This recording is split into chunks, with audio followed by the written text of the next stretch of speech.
अरे मार देंगे तो आप मुझे वहीं చూడు ठीक है रेडी जला देते हैं जला देते हैं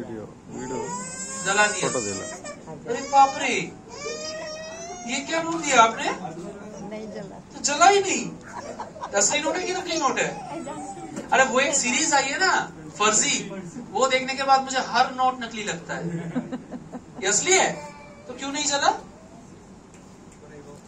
इवापोरेट हो गया अच्छा घर में जाके आप अल्कोहल में 500 का नोट देके एक बार कोशिश कीजिएगा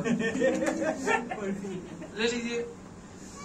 कोई भी कोशिश कर सकता है वैसे जिनको ये वाला कॉन्सेप्ट आ रहा है दिमाग में कि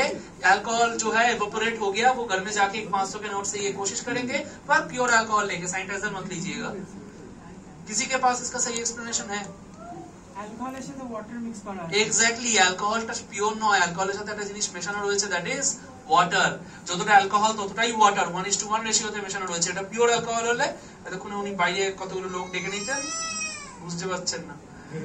আচ্ছা যাই হোক আর যদি এটা পিওর ওয়াটার হতো তাহলে যে আগুনটা দাউ দাউ করে আমরা জ্বলতে দেখলাম we could not see that